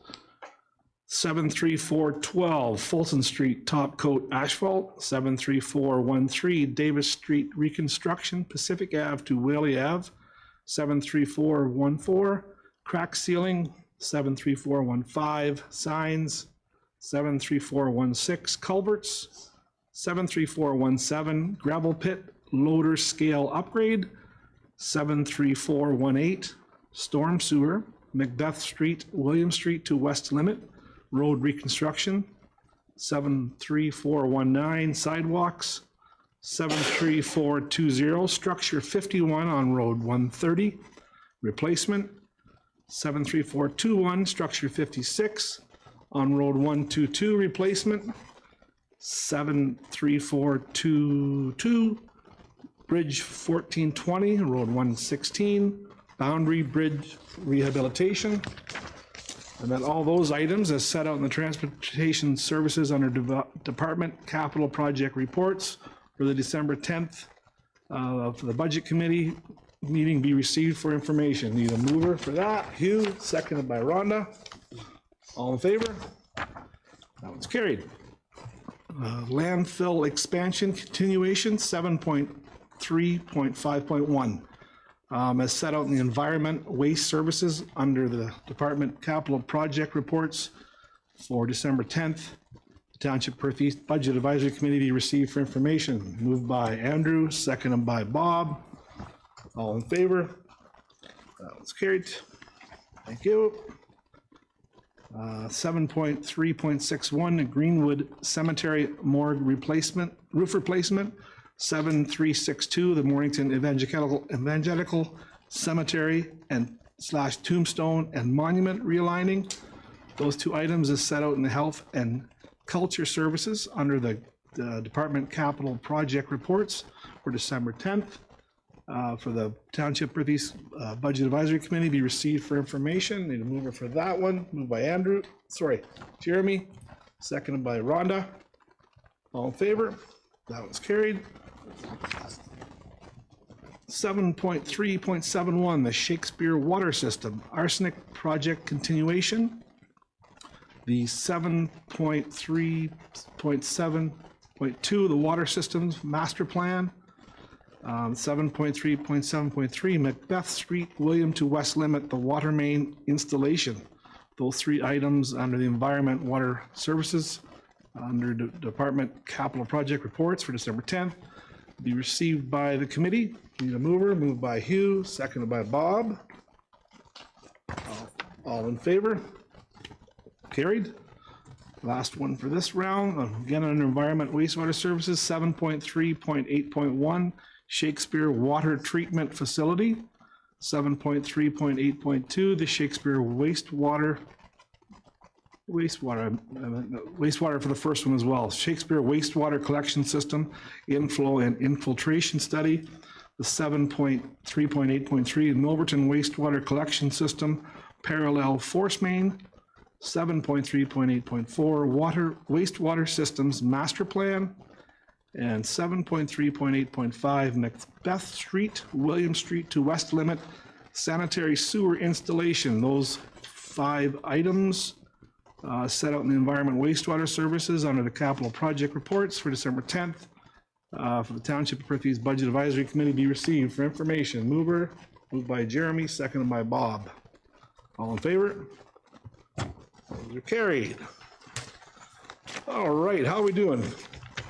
We okay? We've got about 10 left, maybe 10 items. Want to keep going? Yes, gonna get it, keep her going. Thanks, Paula. Okay. I think you're still up. Go ahead. Thank you. So just to summarize the 2025 draft budget, the levy information. So the changes since the last Budget Advisory Committee meeting on November 12th. The levy sits at a 6% levy increase as of now, which equates to a 4.18% levy increase after factoring in assessment growth. The OPP funding relief for small and rural municipalities in the amount of $254,546 has been used to reduce the requirements for the levy. The 2025 assessment roll at the time of the preparation of the slides was to be received in the next couple weeks. It came in late today, so I'll be busy tomorrow updating those numbers and calculating tax rates. Go ahead, Andrew. So the OPP funding relief, this one time only, or is that going to be, we're going to guarantee to get that every year? Or? So next year we're going to have to make up $250,000, right? I initially thought that it was going to be a huge hit next year. However, that is covering the payment of the retro payment for their collective agreement. Okay.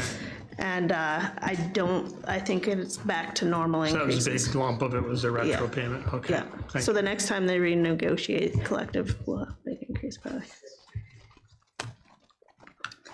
So the assessment rolls were received late today, and the 2025 county budget has yet to be passed. The education rates remain at 2024 rates for 2025, and the 2024 year-end surplus deficit numbers are not available as of yet because we haven't reached the end of the year, and I haven't completed my year-end transactions yet. Yep. This is unrelated to budget necessarily, but. Oh, then you can't ask it. Well, back in November the 5th, we supported a motion from another municipality, and I've been critical sometimes of the length of these parts of our agenda, the consent package. We supported a motion from another municipality that was to petition the government for some sort of relief from the policing. It's obviously not what we actually petitioned for because we're asking for them to take back all the costs, but in some way, hopefully that support helped get us to get this $250,000 back, but we did send that on back in November the 5th to petition for some relief from those costs. So maybe we helped with that. Thanks for the comment. Go ahead, Paula. Okay, so here's a chart for the levy changes, breaking it down between for federal, provincial, and external changes versus municipal changes. So you can see that on this chart, the OPP increase less the offsetting financial relief is $11,274. And the remaining external federal provincial changes is an increase of 131,000 for our funding, or a 1.24%. So on the municipal changes, we had an insurance decrease of 56,000. The salary and benefit plan changes of 501,000. And then the other miscellaneous budget changes in the amount of 320,000. So the total municipal change is 765,000 increased levy request from 2024, or a 7.24% increase. When those two are combined, we're down to the 6% levy increase for 2025.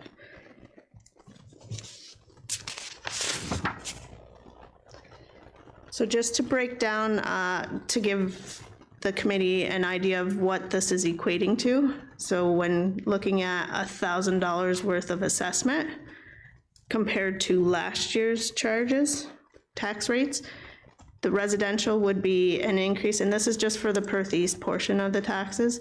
The residential would be an increase of $21.51. Farmland would increase $5.38 per 100,000 assessment.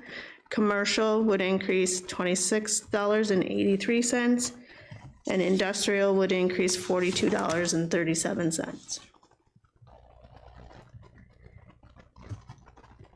So based on the proposed budget, the tax dollars that would be raised from $100,000 of property assessment per class for the Perth East Township, residential would raise $539.16.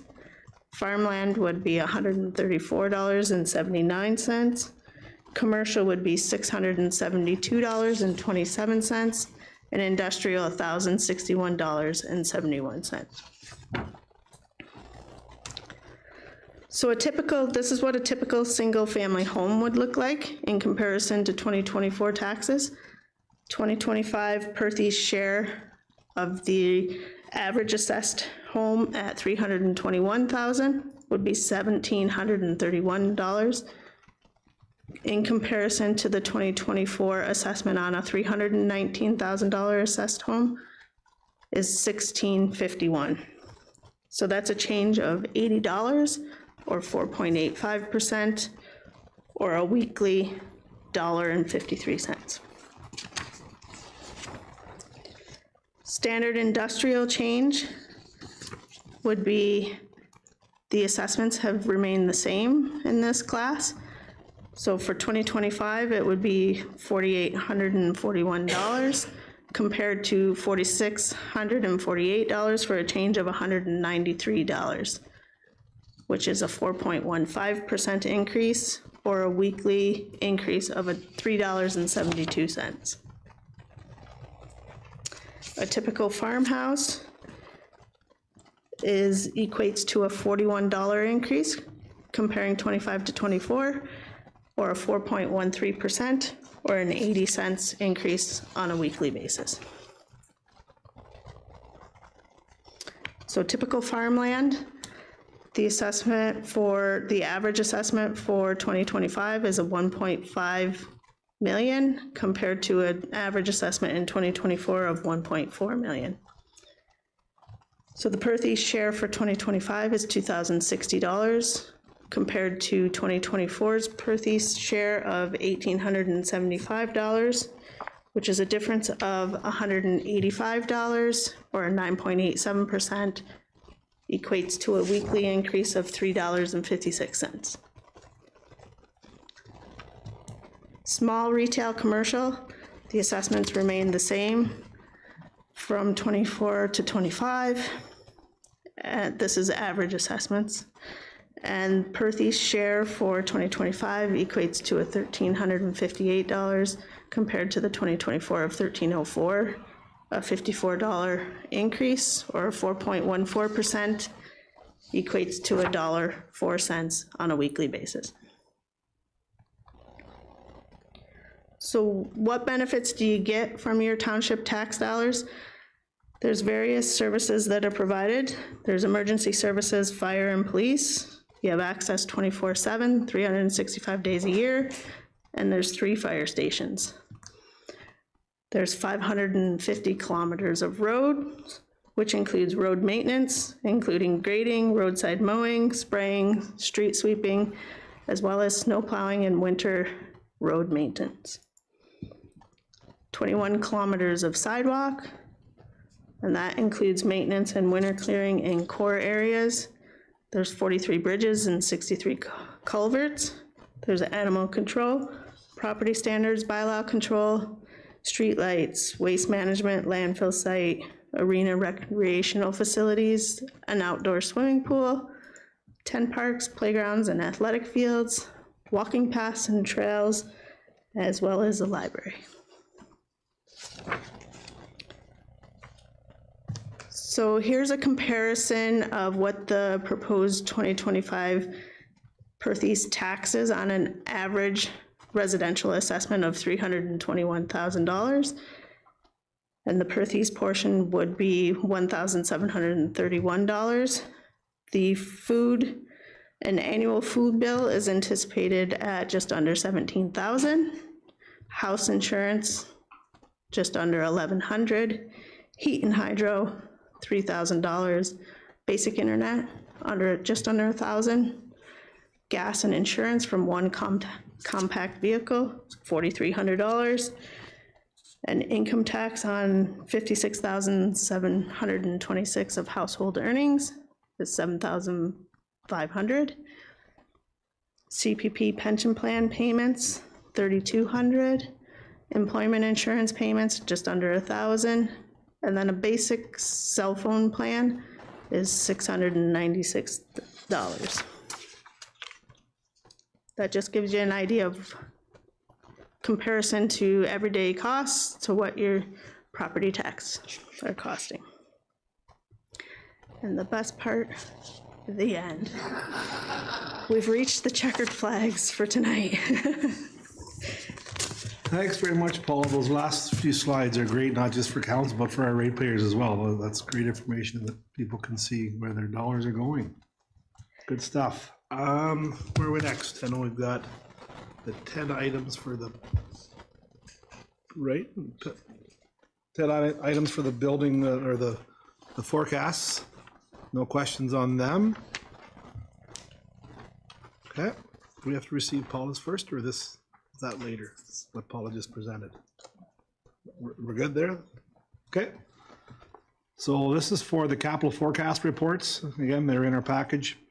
7.1.4 building forecast, 7.4.2 the Perth East recreation capital forecast, 7.43 the library capital forecast, 7.44 fire vehicle forecast, 7.45 the building and planning department vehicle forecast, the 7.46 the 5-year roads capital forecast, 7.47 bridges and culverts forecast, 7.48 public works vehicle and equipment forecast, 7.49 public works sidewalk forecast, 7.410 water and wastewater equipment and vehicle forecast.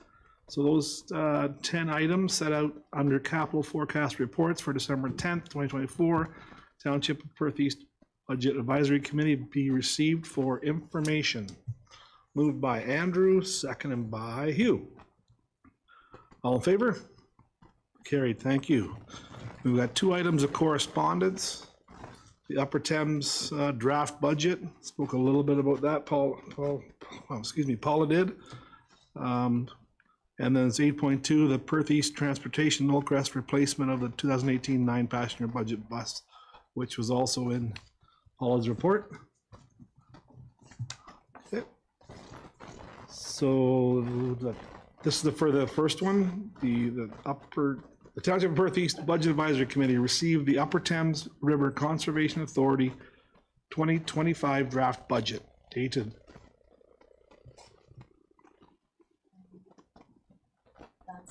it was dated December 18th. Or sorry, November 18th. For information. That's when that came in. Okay, moved by Hugh, seconded by Rhonda. All in favor? That one's carried. Yep. The Perth East Transportation, the Knollcrest replacement. The Township of Perth East Budget Advisory Committee received the Perth East Transportation Knollcrest replacement of 2019 9-passenger vehicle for information. Moved by Hugh, seconded by Jeremy. Comments, questions? Jeremy? Yeah, that reserve, I think can only be used for if we have transportation vehicles. So we technically own those vehicles, is that? Or we're purchasing them for? Yes, we technically own them, but then they're insured by Knollcrest, and they're registered owners of it. Because they have an agreement with us to run that program. So we're basically just a middleman for the funding. And the basis of my question is, what else can we use that for? Is there anything else? Because that reserve climbs and then a bus is purchased and it goes back down a bit. But I think over time, it's just gradually increased, and it's never going to be depleted at this rate, really. It's just going to keep getting overfunded, purchased, and then gradually that balance is going to just increase over time, especially now that they've got 2 new buses in the last 2 years. We're going to see that climb for the next several years. So I'm just wondering if there's anything else that we can actually do with that, what the legislation says behind that. So. Not that I'm aware of, it's very limited. If you wanted to offer and start more transportation programs, I think it may qualify, but I would have to look. I believe it's just for the operations of transportation programs. Like the PC Connect piece.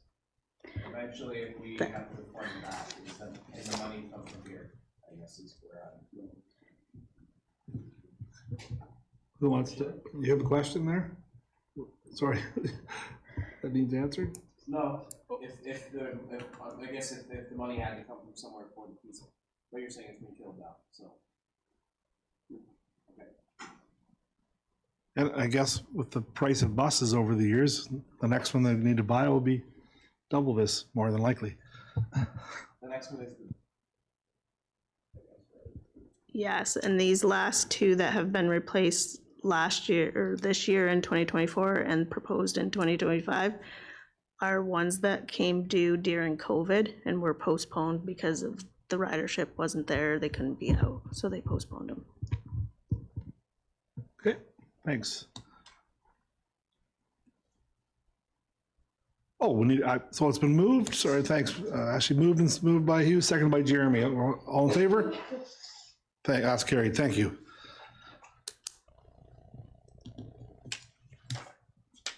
What else we got? You have anything else, Paula? No? Just a question on the amounts for the next motion. We're including the 25,000 for the CCTV grant, our portion of that. So I'll have to add that in, correct? Because we passed that. So that was the recommendation of the Yeah. committee, correct? Yeah. So what about the council conferences? Are we increasing that? Am I to increase that in the budget? From the 35 to the 4? From what I understood, the numbers of this are there. It was the wording, I think, was it not? Perhaps maybe some mileage, but I don't think the numbers were pretty close. It's not going to be significant if it's Yeah, no, a little higher. it's minor. I think I would recommend using them, I would assume. Okay. So It will be a 6.26 and then 4.43, Ashley.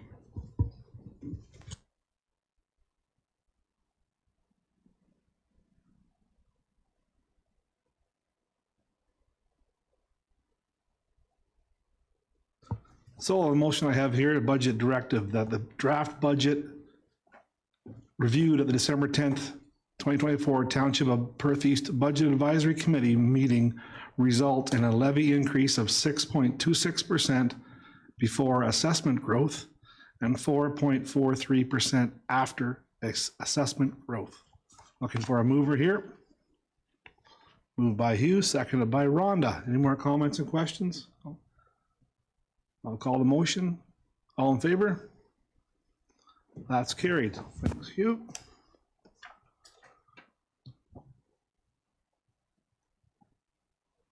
This one here is the Township of Perth East Budget Advisory Committee recommend to the Township of Perth East Council the approval of the 2025 operation and capital budgets in principle, and the final budget bylaw be presented at the January 14th, 2025 regular council meeting. Moved by Hugh, seconded by Bob. Any comments or questions on this? Seeing none, call the question. All in favor? That's carried. Thank you very much. All right, last one. So yeah, just a couple comments. Staff has done a great job on the budgets. We came down quite significantly since what we started with. Again, Paula, great work. Mike, the whole team. I think everyone around this little semicircle done a great job. Everyone. So, thanks to everyone. This last one, that the meeting of the Perth East Budget Advisory Committee adjourned at 9:01. It was moved by Hugh. Seconded by Rhonda. All in favor? Thank you. We are adjourned.